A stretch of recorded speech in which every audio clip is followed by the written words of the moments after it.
ഇപ്പോൾ എടുക്കാൻ പോകുന്നത് അതായത് ഹൈഡ്രോസ്റ്റാറ്റിക് വെയ്റ്റിംഗ് ഡെൻസിറ്റോമീറ്റർ ആണ്. ഇത് സോളിഡ് ആൻഡ് ലിക്വിഡ് മെഷർമെൻറ്റിനും നമുക്ക് പറ്റും. അപ്പോൾ ഇതിനകത്ത് ആദ്യം കാണിച്ചിരിക്കുന്ന പടം വന്നിട്ട് സോളിഡ് ഡെൻസിറ്റോമീറ്റർ ആണ്. ഇതിനകത്ത് എന്തുണ്ടാകും എന്ന് പറഞ്ഞു കഴിഞ്ഞാൽ ഒരു പ്ലമറ്റ് എന്ന് പറഞ്ഞ ഒരു സാധനം ഉണ്ടാകും. പ്ലമറ്റ് എന്ന് പറഞ്ഞ സാധനം എന്ന് പറഞ്ഞത് ഈ ഈ ഇതായിട്ട് കാണുന്ന കണ്ടോ, ഇതാണ് പ്ലമറ്റ് എന്ന് പറഞ്ഞ സാധനം. അപ്പോൾ ഈ പ്ലമറ്റ് എന്ന് പറഞ്ഞ സാധനത്തെ ആദ്യം എന്ത് ചെയ്യണം എന്ന് പറഞ്ഞു കഴിഞ്ഞാൽ, ഈ ടാങ്ക് പോലെ കാണുന്നില്ലേ, ഈ ടാങ്ക് കാണുന്ന ഇതിനകത്ത് ഈ ടാങ്കിൻ്റെ ഉള്ളിൽ വന്നിട്ട് ജസ്റ്റ് ആദ്യം എയർ ആയിരിക്കും ഇരിക്കണത് അല്ലേ, എയർ. അപ്പോൾ ആ എയറിൻ്റെ ഇത് വെച്ചിട്ട് ഈ പ്ലമറ്റിൻ്റെ വെയിറ്റ് എത്രയാണെന്ന് വന്നിട്ട് നമ്മൾ മെഷർമെൻറ്റ് ചെയ്തു വെക്കും. അത് കഴിഞ്ഞിട്ട് നമ്മൾ ഒരു റെഫറൻസിന് വേണ്ടിയിട്ട് ലിക്വിഡായിട്ടെന്ന് പറയുമ്പോഴത്തേക്കും വാട്ടർ നമ്മൾ എടുത്തിട്ട് എന്ത് ചെയ്യും, ഇതിൻ്റെ വെയിറ്റ് വന്നിട്ട് മെഷർമെൻറ്റ് ചെയ്ത് നോക്കും. അത് കഴിഞ്ഞിട്ട് നമ്മൾ എന്ത് ചെയ്യുമെന്ന് പറഞ്ഞു കഴിഞ്ഞാൽ, ഏതിൻ്റെ ഡെൻസിറ്റിയാണോ നമ്മൾ മെഷർമെൻറ്റ് ചെയ്യേണ്ടതോ ആ ഡെൻസിറ്റിയുള്ള മെഷർമെൻറ്റ് ചെയ്യുന്ന സോളിഡ് വന്നിട്ട് ഈ ടാങ്കിൻ്റെ ഉള്ളിൽ നമ്മൾ ഫില്ലപ്പ് ചെയ്യും. അപ്പോൾ ഫില്ലപ്പ് ചെയ്യുമ്പോഴത്തേക്കും ഈ പ്ലമറ്റിൻ്റെ വെയിറ്റിൽ നമുക്ക് വേരിയേഷൻസ് വരുന്നുണ്ടാവും. ഈ പ്ലമറ്റിൻ്റെ വെയിറ്റ് വന്നിട്ട് നമ്മൾ ഒരു ലിങ്ക് വെച്ചിട്ട് ഒരു വെയിറ്റ് മെഷറിങ് നമ്മൾ മെഷറിങ് ഡിവൈസോടെ കണക്ഷൻ ചെയ്ത് വെച്ചിട്ടുണ്ട്. അപ്പോൾ അതിൽ നിന്ന് നമ്മൾ ഈക്വേഷൻസ് വന്നിട്ട് നമ്മൾ എടുക്കാറുണ്ട് കേട്ടോ.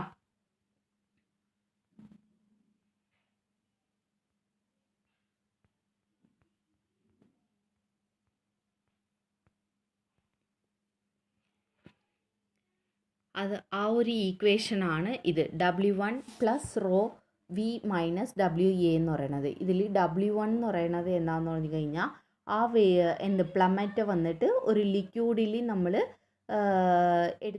വെയിറ്റ് വെച്ച് എടുത്തിട്ടുണ്ടാവില്ലേ, അതിൻ്റെ വെയിറ്റാണ് W1. അടുത്തത് WA എന്ന് പറയുന്നത് നമ്മൾ എയറിൽ വെച്ചിട്ട് എടുക്കുന്ന വെയിറ്റാണ്.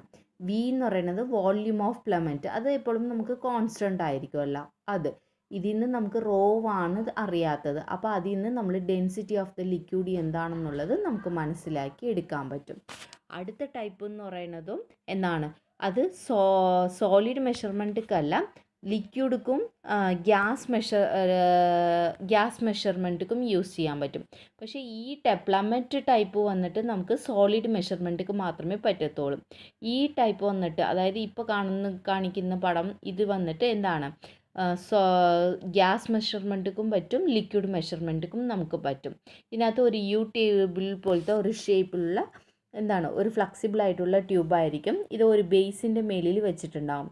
ഇത് വന്നിട്ട് ആദ്യം ഈ ട്യൂബ് തന്നെ വെച്ചിട്ട് തന്നെ ഇതിൻ്റെ അടിയിൽ ഒരു ബാലൻസിങ് അറേഞ്ച്മെൻറ്റ് ഉണ്ടാകും. ഫോർ എക്സാമ്പിൾ ഒരു സ്ട്രെയിൻ ഗേജ്, നമ്മൾ വീറ്റ്സ്റ്റോൺ ബ്രിഡ്ജിൻ്റെ ഒരു സ്ട്രെയിൻ ഗേജിൻ്റെ അറേഞ്ച്മെൻറ്റ് ആയിരിക്കും. ഈ വെയിറ്റ് വെച്ചിട്ടുള്ള ഒരു സ്ട്രെയിൻ ഗേജിൻ്റെ അറേഞ്ച്മെൻറ്റ് തന്നെ ആയിരിക്കും കാണുന്നത്. ഇപ്പം നമ്മൾ ഇതിൻ്റെ ഉള്ളിൽ, ഈ ട്യൂബിൻ്റെ ഉള്ളിൽ ഏതിൻ്റെ ഡെൻസിറ്റിയെ നമ്മൾ മെഷർമെൻറ്റ് ചെയ്യണോ ആ ലിക്വിഡ് അല്ലെങ്കിൽ ഗ്യാസ് ഇതിലേക്കൂടി നമ്മൾ പാസ് ചെയ്യുമ്പോഴേക്കും ഇതിനകത്ത് ഈ ട്യൂബിൻ്റെ മേലിൽ ഒരു വെയിറ്റ് അനുഭവപ്പെടും. ആ വെയിറ്റ് എന്ന് പറയുന്നത് മാസ്സാണല്ലോ. എത്രമാത്രം മാസ് ഫ്ലോ ആവുന്നുണ്ടോ അത്രയ്ക്കുമുള്ള വെയിറ്റ് അനുഭവപ്പെടും.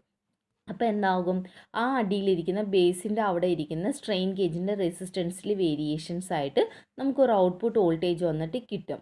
അത് വെച്ചിട്ട് നമുക്ക് എന്ത് ചെയ്യാൻ പറ്റും എന്ന് പറഞ്ഞു കഴിഞ്ഞാൽ, ഇതിനകത്ത് കാണുന്ന മാസ് ഫ്ലോ എത്രയാണെന്ന് അറിയാൻ പറ്റും. മാസ് എന്ന് പറയുന്നത് ഡെൻസിറ്റിക്ക് ഡയറക്റ്റ് പ്രൊപ്പോർഷണൽ ആണല്ലോ. അത് വെച്ചിട്ട് നമുക്ക് ഡെൻസിറ്റി എന്താണെന്ന് പറയാൻ പറ്റും. ഇതാണ് ഇതിൻ്റെ വർക്കിംഗ് ആയിട്ട് തന്നിരിക്കുന്നത്. അതപ്പോൾ ഹൈഡ്രോസ്റ്റാറ്റിക് വെയ്റ്റിംഗ് ഡെൻസിറ്റോമീറ്റർ വന്നിട്ട് അതിൽ പ്ലമറ്റ് ടൈപ്പ് വന്നിട്ട് നമ്മളുടെ സോളിഡ്സ് മെഷർമെൻറ്റ്സ്ക്ക് പറ്റും. സോളിഡ്ക്കും പറ്റും, ലിക്വിഡ്ക്കും പറ്റും. അതായത് ഇനിയൊന്ന് യൂട്യൂബ് പോലത്തെ കണക്ഷൻസ് വെച്ചിട്ടുള്ളത് ലിക്വിഡ്ക്കും ഗ്യാസ്ക്കും പറ്റും. ഓക്കെ, മനസ്സിലാവുന്നില്ലെങ്കിൽ ചോദിക്കും.